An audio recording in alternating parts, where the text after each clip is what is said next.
Okay, so welcome everyone. If you didn't get the reminder email, I did put a little link in there to the immersion retreat that's happening in about 10 days, I think.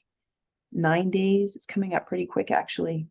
And it's a free drop-in retreat hosted by Unified Mindfulness, and it's 5 days. I think there's even like around the clock. I want to say there's a 24-hour Zendo, and I think like 12-hour blocks of instruction, lots of workshops. So regardless of the time zone you're in, I think it's could work out that if you want to drop in, check it out, see what feels interesting. It's a really lovely offering, actually, and I'll be there. I'll be there leading some stuff.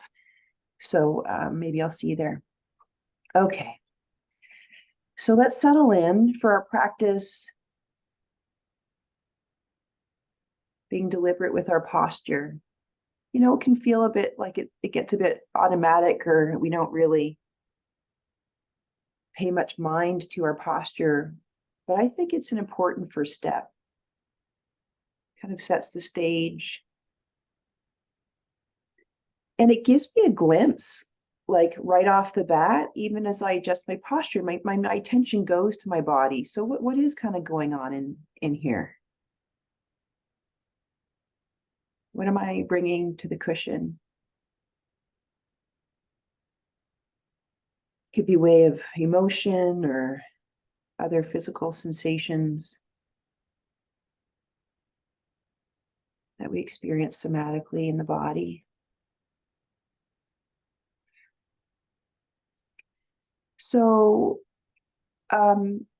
speaking of unified mindfulness, you know, I'm a huge fan of Shinzen Young's approach to liberation, essentially. I mean, he has more than one approach, but what really struck me when I was introduced to his teachings was the deconstructive aspect. You know, I'd had little blips into the Buddhist tradition of deconstruction and it seemed kind of complicated and aggregates and skandhas. And I liked it all basically boils down to see, hear, feel. It's all going to be to see, hear, feel. And taste and smell, Shinzen puts into the feel out category. So all the senses are covered, including the mind. And I thought today, because I think the strongest pull for most of us in terms of getting, you know, identified or feel kind of confined or limited in the sense of who or what we are is the ins. It's the emotional experience, the mental image, mental talk space, the thoughts. That's where we tend to be informed and maybe even get a bit fixated in terms of, yeah, getting an idea, you know, this concept of this person. So I thought we could deconstruct a bit if that feels interesting for you, and always remembering you choose to practice whatever feels most meaningful and productive today. So we're limiting our focus range to emotional body experience, very subjective, the see in and hear in space.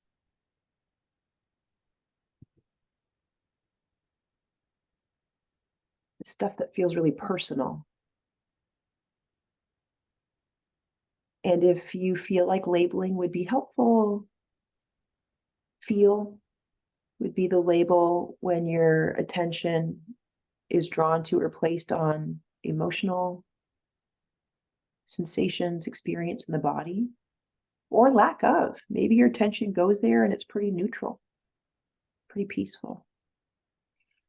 You're still in the feel space. You're just noticing there's really not much to notice. So noticing that.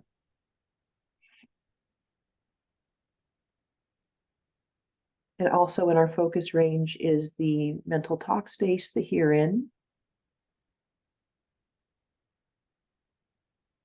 where we hear the words or sounds related or showing up as thoughts in the auditory form, and then the CN.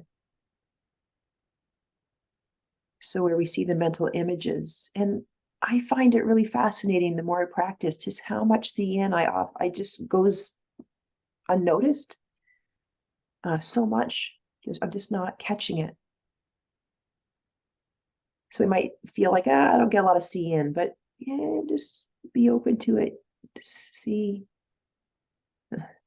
literally see what may become available to notice, to detect. So opening to all three of these sensory categories,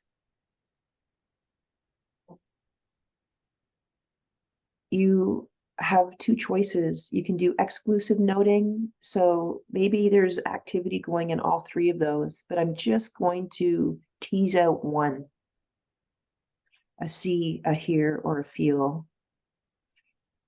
Just tease out one sense gate and spend some time, as much time as you feel you want to, a few seconds. This see, hear, feel practice is a momentary concentration model. So we don't spend a lot of time. The max I would probably spend is like 30 seconds, but if you get into something really juicy and interesting, then stay as long as you want. You can convert into a sustained concentration model.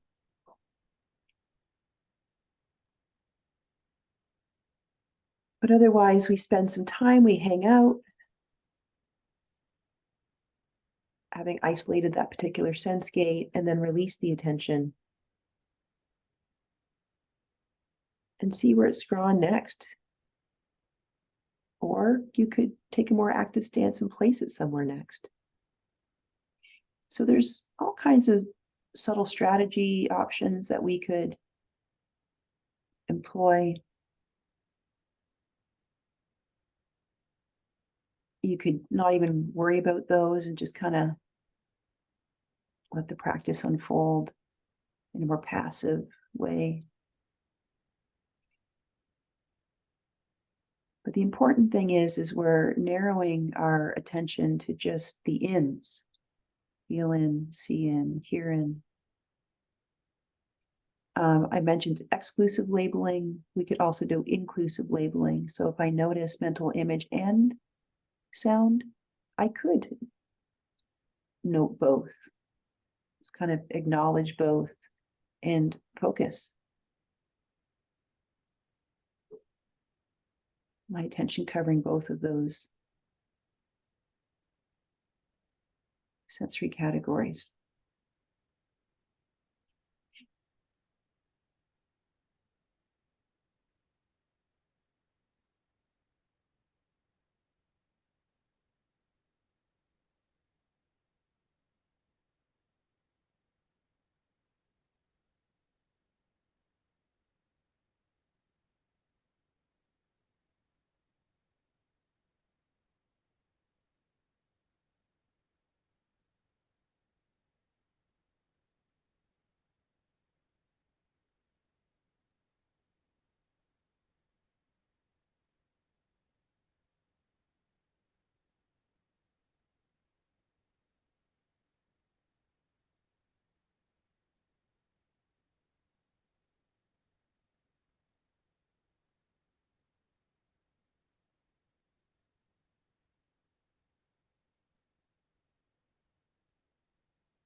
You might notice that if your attention goes to especially the see in, hear in, that whatever drew you there just kind of disappears almost instantly when you intentionally focus on it. It's quite common, in which case you have this opportunity to note the disappearance, the gone, and either hang out with maybe the quiet that follows, or you can just release the attention and continue to practice, open to see, hear, feel in.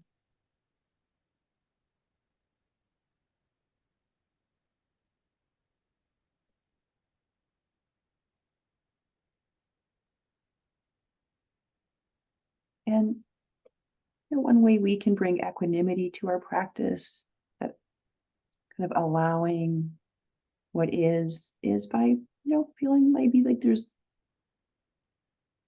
a bit of an attitude of compassion and love, understanding with whatever we're finding. So that's an option as well. Not needing to judge or interfere with what's happening in the inner system.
While we're hanging out with the see, hear, and or feel,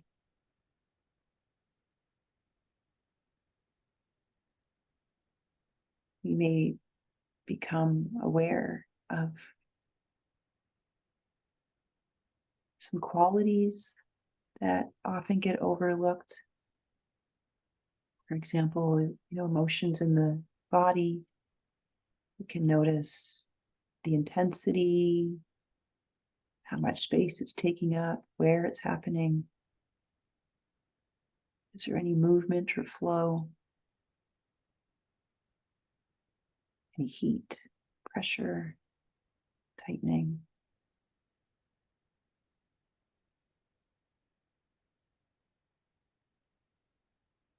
In the here in, the mental talk, we might notice how quickly the words or thoughts are flowing, even the space that we hear the sound.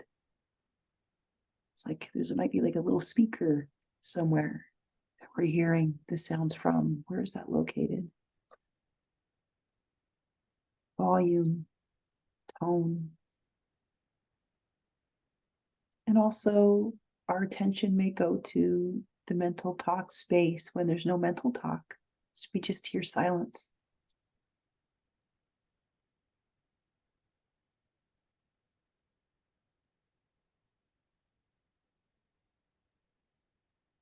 And the see-in mental image, you may notice images are very fleeting, or stable, vivid, or vague, incomplete, or very detailed, moving still, and perhaps where they're showing up.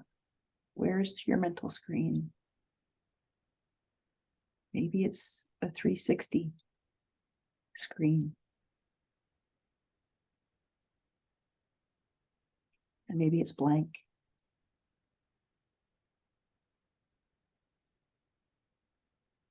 So we're deconstructing the somethingness of self via the see, hear, feel, breaking it down.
We're doing our best to let everything else be in the background. The purely physical sensations, external sound, what we see through the eyes.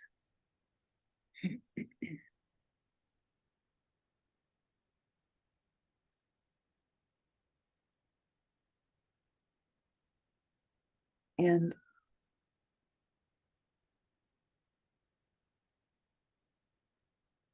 you may notice, if not today, that over time, with this type of practice where we're teasing the pieces apart, that tends to lighten them, the experience of the see, hear, feel ends, kind of thins them out.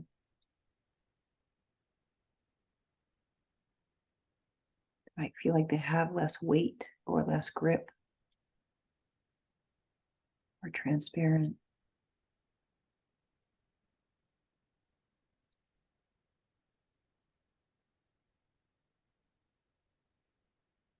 There may seem to be just more spontaneity.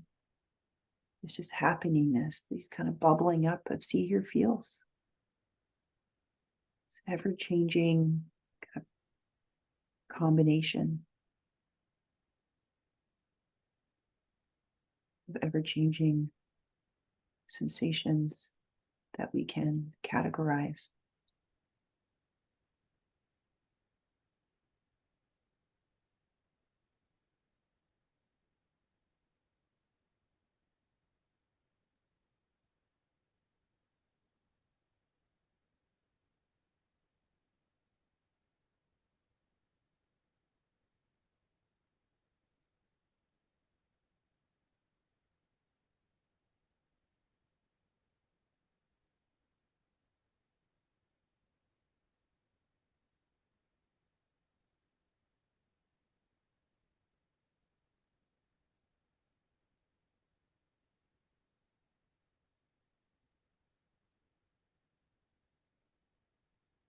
And you may have a visualization related to that, lightening up or thinning out or reduction in opaqueness. That would be a CN, but it might be an interesting accompaniment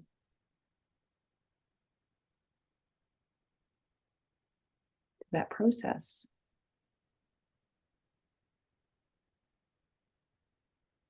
Of liberation from the sense of a solid, separate, limited, congealed thing we call self.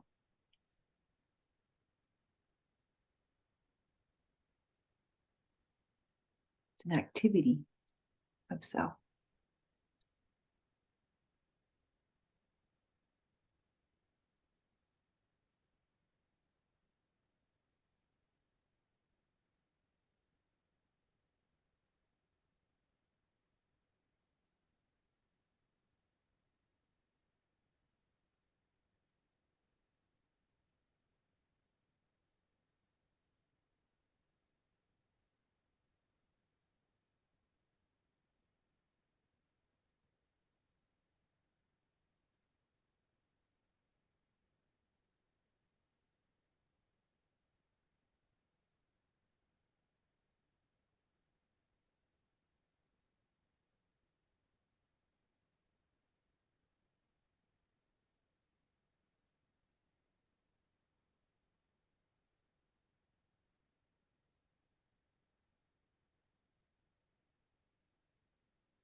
If you're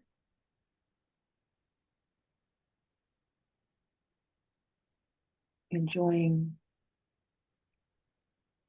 a deeper phase experience in your practice,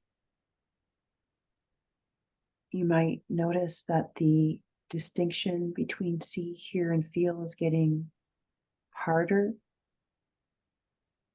to discern. It may be your experience that everything is simplifying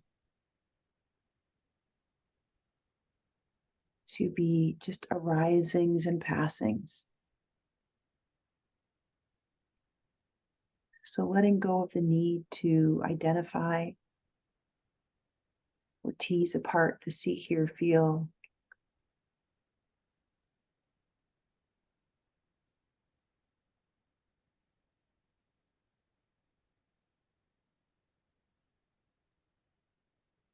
but continuing to note these just general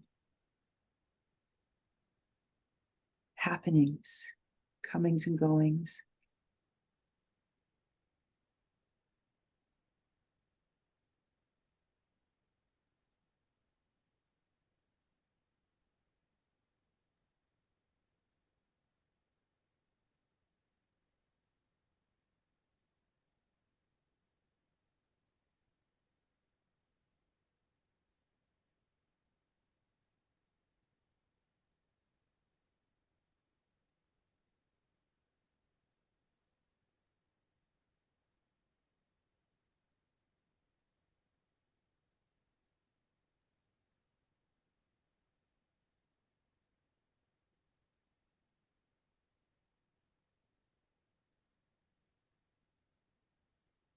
With that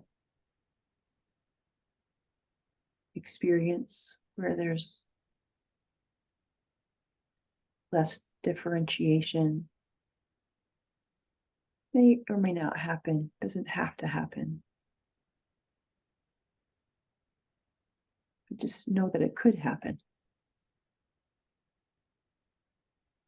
And we don't have to stay with that see, hear, feel practice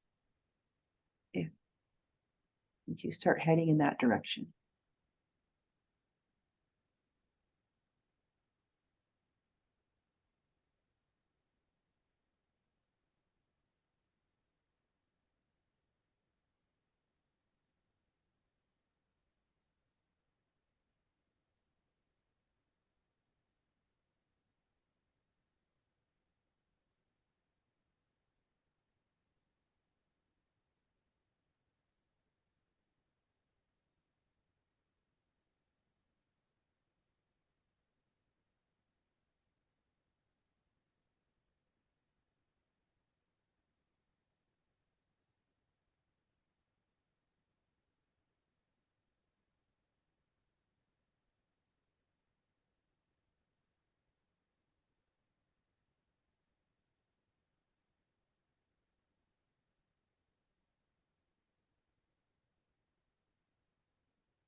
for the last 10 minutes of our practice. If it feels interesting for you, we could see if there's any reward states that we've generated. It could be like a restfulness, a quiet or tranquility, emptiness. It could be a pleasant flow, energy in the body. It might be very subtle. There might be an emotional flavor of love, or happiness, or joy.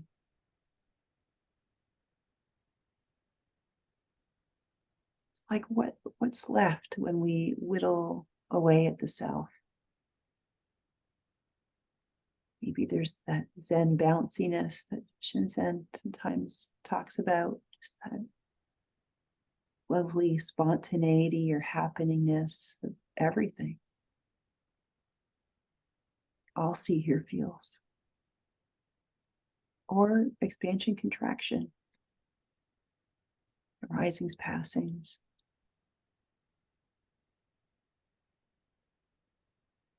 Just see if any of that is present or any kind of positive